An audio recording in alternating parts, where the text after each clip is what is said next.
Hello दोस्तों, स्वागत है आप सभी का आलोक सुमेथर यूट्यूब चैनल पे। मैं आलोक कुमार आप सभी लोगों का स्वागत करता हूँ। आज प्रॉफिट एंड लॉस सीरीज की चौथी क्लास है। ये क्लास आपके लिए बहुत अच्छी होने वाली है, आपको बहुत कुछ सीखने को मिलेगा, तो हमारे साथ अंत तक बने रहिए। हमारा पहला सवाल है कि 2008 से 2009 के बीच एक किताब की बिक्री 80% कम हो गई। यदि 2010 में बिक्री 2008 के बराबर रही तो 2009 से 2010 के बीच बिक्री में कितने प्रतिशत की वृद्धि हुई। तो इस सवाल में 3 सालों को दिया गया, 2008, 2009, 2010। तो हम लिखते हैं, पहले इसको लिख लेंगे कि 2008 की बात हो रही है, 2009 की बात हो रही है और 2010 की बात हो रही है। 2008 से 2009 के बीच एक किताब बिक्री 80% कम हो गई। 2008 में अगर 100 किताबें बिक रही थी तो 2009 में 80% यानी 80 किताबें कम हो गई। कितनी बिकी? 20। अब कह रहा है कि 2010 में जो बिक्री हुई है वो 2008 के बराबर है, यानी फिर से 100 किताबें बिकी 2010 में। तो उसने कहा है कि बिक्री में कितने प्रतिशत की वृद्धि हुई 2009 से 2010 के बीच। अब देखिए, 20 बिक रही थी, 100 बिकने लगी, यानी 80 पुस्तकों की बिक्री बढ़ गई। तो इसको प्रतिशत में निकालना है तो 20 पे 80 की वृद्धि हो गई, 80/20 गुणे 100। ठीक है, 20 × 80, हमारा उत्तर आ जाएगा 400% वृद्धि।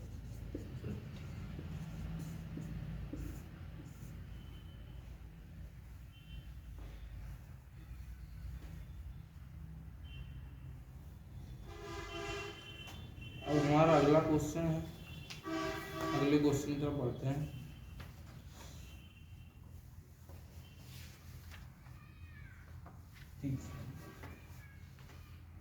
दूसरा क्वेश्चन आज का।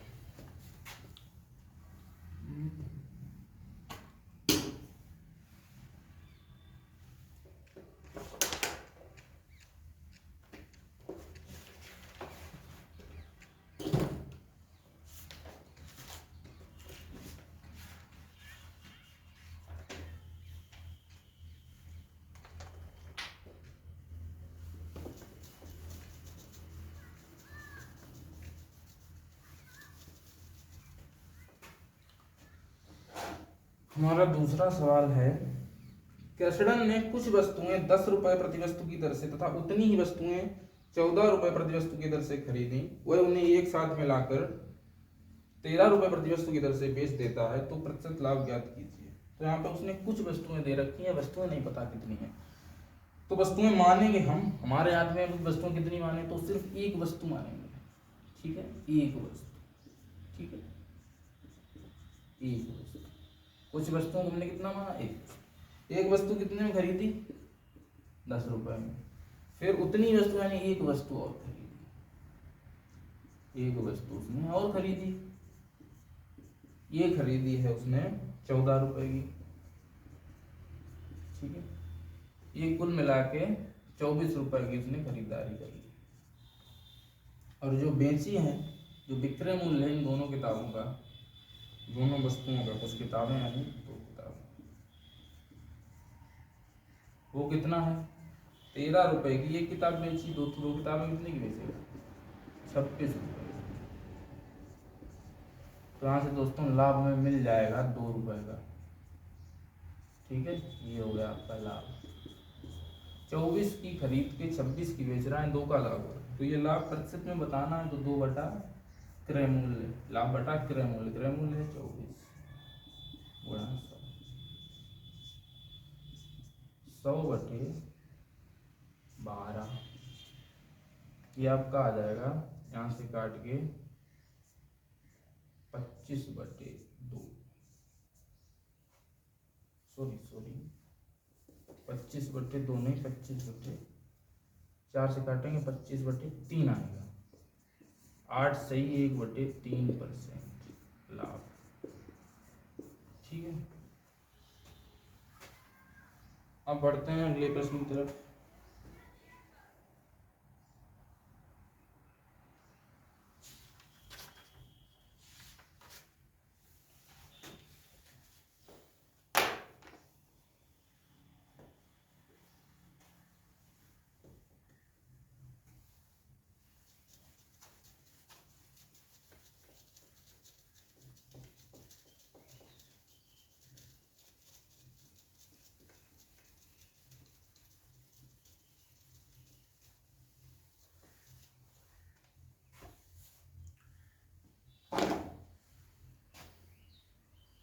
हमारा अगला प्रश्न है, एक व्यक्ति ने दो वस्तुएं ए तथा बी 5,000 रुपये में खरीदी। उसने पहली वस्तु को 20% लाभ पर तथा दूसरी वस्तु बी को 10% हानि पर बेचा। उसे पूरे सौदे में 2% लाभ हुआ। ठीक है, पहली वस्तु का क्रय मूल्य ज्ञात कीजिए। तो पहली वस्तु को ए मान लेते हैं, दूसरी वस्तु बी। ठीक है, अब क्या होता है, पहली वस्तु में 20% का लाभ हो जाता है। ठीक है, तो 20 लिख लेंगे और दूसरी वस्तु पर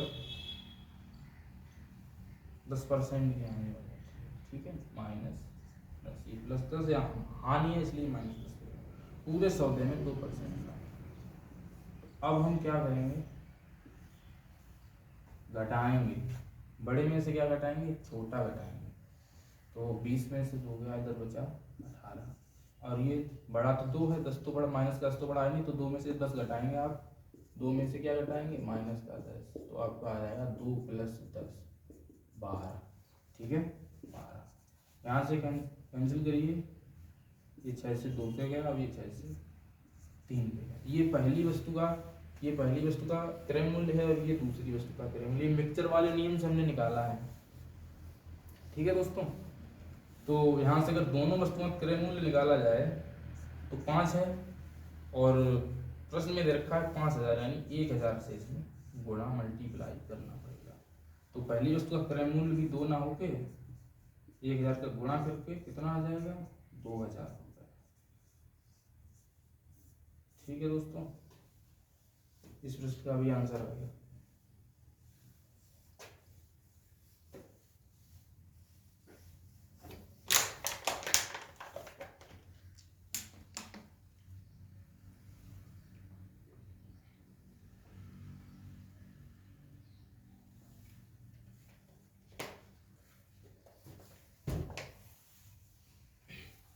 हम बढ़ते हैं अगले प्रश्न की तरफ।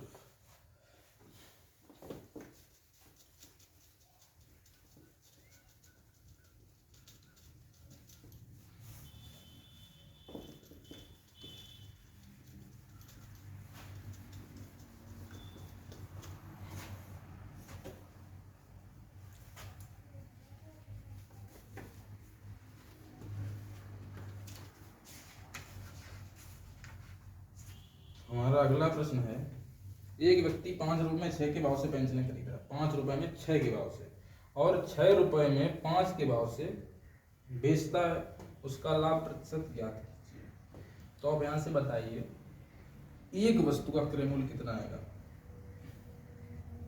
जब 6 वस्तुएं 5 की, तो एक वस्तु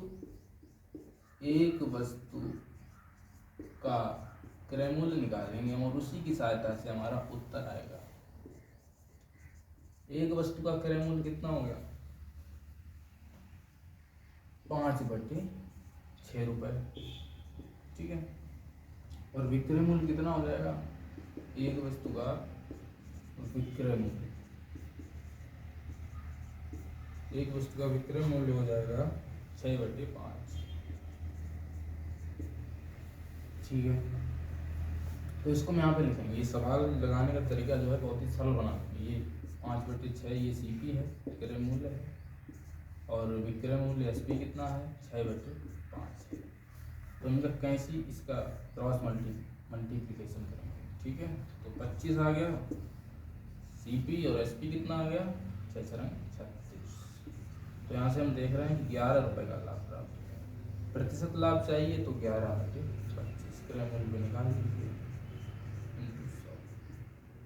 44% आ जाएगा आपका लाभ। ठीक,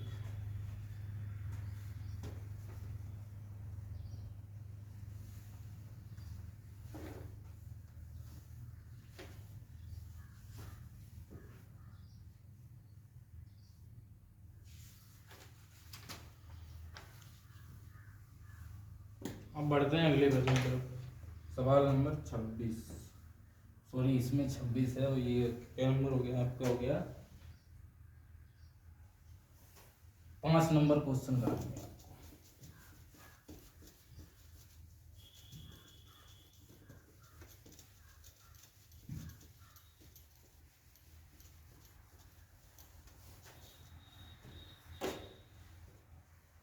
पांचवा क्वेश्चन है आपका कि एक दुकानदार 11 नींबू 10 रुपए में खरीदता है और 11 रुपए में 10 नींबू बेच देता है, तो 42 रुपए का लाभ कमाने के लिए उस दुकानदार को कितने नींबू बेचने पड़ेंगे। ठीक है, तो पहले इसमें भी एक नींबू का क्रय मूल्य डालिए, सीधे लिख देते हैं कि सीपी कितने का आप समझ आइए, एक नींबू का 10/11। ठीक है, और एसपी कितना हो गया एक नींबू का 11/10। तो ये जो सीपी और एसपी दिया गया है ये एक नींबू का है। ठीक है, तो यहाँ से हमें लाभ और लाभ पता नहीं चल रहा है आराम से। ठीक है, देखने से सीधा सीधा पता नहीं चल रहा, तो आप क्या करेंगे, इसका जो है हर है, इसका हर है, इनका निकालेंगे एलसीएम, उनका करेंगे गुणा। तो 10 और 11 का एलसीएम होता है 110, उससे करेंगे आप गुणा। ठीक है, तो यहाँ से हमें कितना मिल जाएगा 100 रुपये सीपी और एसपी 121। ठीक है, तो जो लाभ है कितना है 21 का, लाभ हो गया 21 रुपए का। और नींबू कितने हैं टोटल, हमने यहाँ पे एक नींबू का क्रय मूल्य और एक नींबू का विक्रय मूल्य लिखा था, इसमें 110 का गुणा कर दिया, तो इसका मतलब ये कितने नींबू का क्रय मूल्य हो गया और विक्रय मूल्य 110 नींबुओं का हो गया। तो 110 नींबू। सवाल को आप देखेंगे तो उसमें लिखा है कि 42 का लाभ, यहाँ तो 21 का लाभ आ रहा है और 42 का लाभ, तो 2 का गुणा करना पड़ेगा, तो नींबुओं को भी दुगना करना पड़ेगा। तो नींबुओं की संख्या हमारी आ जाएगी 220। ठीक है, 220 उसको क्या करने पड़ेंगे, बेचने पड़ेंगे। ठीक,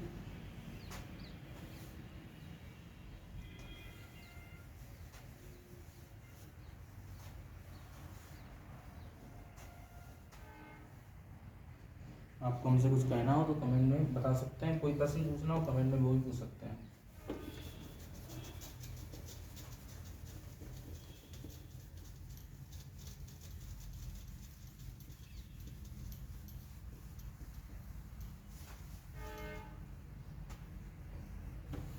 अब सवाल नंबर 6 की तरफ रुख करते हैं।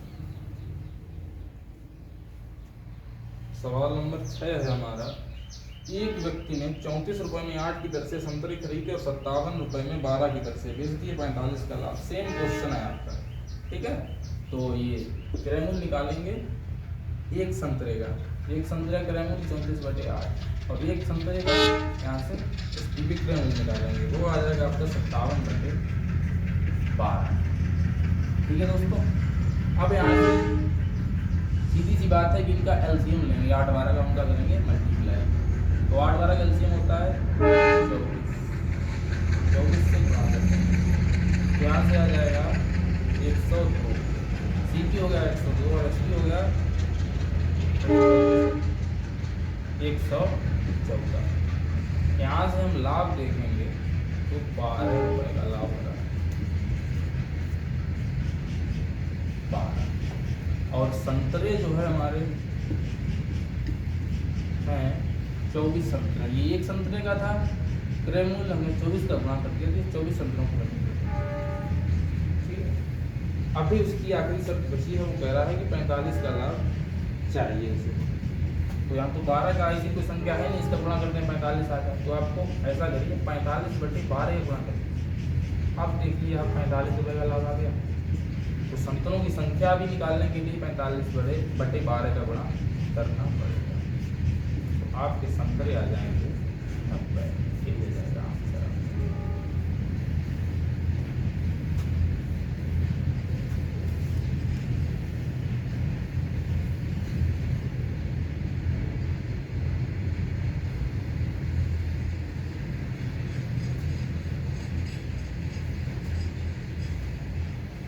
अब क्वेश्चन नंबर 7 को हल करेंगे।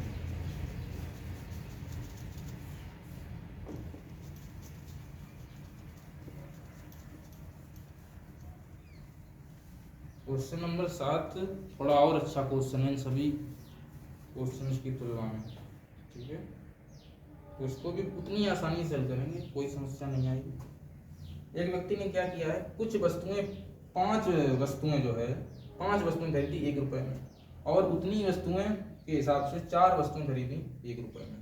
उतनी ही वस्तुएं जो इनका क्रय मूल्य है कि वो 4 वस्तुएं आ रही हैं 1 रुपए में, खरीदता है। उसने दोनों वस्तुओं को मिलाकर 2 रुपए में 9 वस्तुओं की दर से बेच दिया। इस सौदे में उसे 3 रुपए की हानि हुई।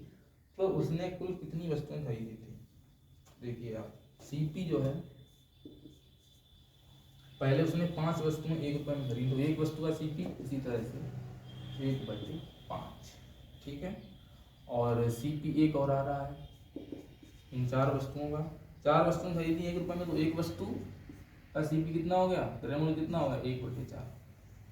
अब दोस्तों एसपी निकालेंगे, तो एक और एक कितनी वस्तुएं हो गई, ये 2 वस्तुएं हो गई, 2, ठीक है। और 2 वस्तुओं, ठीक है, 2 वस्तुएं हो गई। तो यहाँ से पहले एक वस्तु का सीपी निकालेंगे, कितना आ जाएगा, 2 रुपए में 9 वस्तुएं हैं, तो एक वस्तु 2/9 में बेची उसने, और वस्तुएं हैं 1 और 1, 2 का गुणा करेंगे तो कुल विक्रय मूल्य आ जाएगा 2 वस्तुओं का 4/9 रुपए। अभी हमारा एक काम बाकी रह गया भाई, जो अब करेंगे कि इसका और इसका एलसीएम लेके गुणा करेंगे, 20 और 20, यानी 20 वस्तुएं पहले खरीदी, फिर खरीदी 20 और, ठीक है। तो यहाँ से इन 20 वस्तुओं का क्रय मूल्य कितना आ गया, 4 रुपए। इन 20 वस्तुओं का क्रय मूल्य आ गया 5 रुपए, ठीक है। और यहाँ भी 20 का गुणा करेंगे तो 20 और 20 40, ठीक है। ये 2 वस्तुओं का क्रय मूल्य विक्रय मूल्य था ना, तो 20 का गुणा कर दिया, 40 वस्तुओं का होगा। ये कितना आ गया आपका, 80/9, ठीक है। अब देखिए आप, कुल सीपी कितना है, 9 है, कुल एसपी कितना है, 80/9 है, और कुल वस्तुएं कितनी हैं, वस्तुएं में ऊपर लिख दें, कुल वस्तुएं।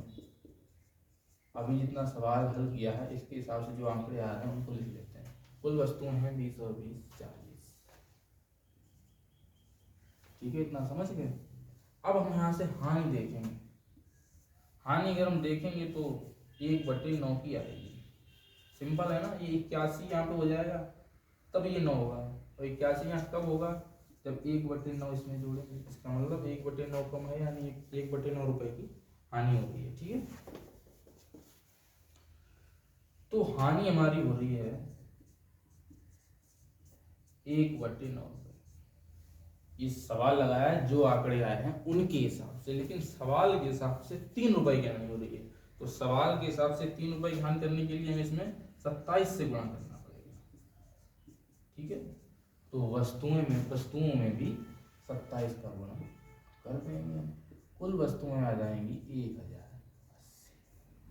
कैसा लगा तरीका हमें बता सकते हैं आप। और 7 क्वेश्चन मैंने करा दिए हैं। इसके बाद एक क्वेश्चन मैंने आप लोगों के होमवर्क के लिए भी आज रखा है। देखते हैं कौन कौन आंसर देता है, कमेंट में जरूर बताइएगा। और हमारे साथ जुड़े रहिएगा, हमारे चैनल को सब्सक्राइब करिए, लाइक करिए, कमेंट करिए, शेयर करिए। धन्यवाद।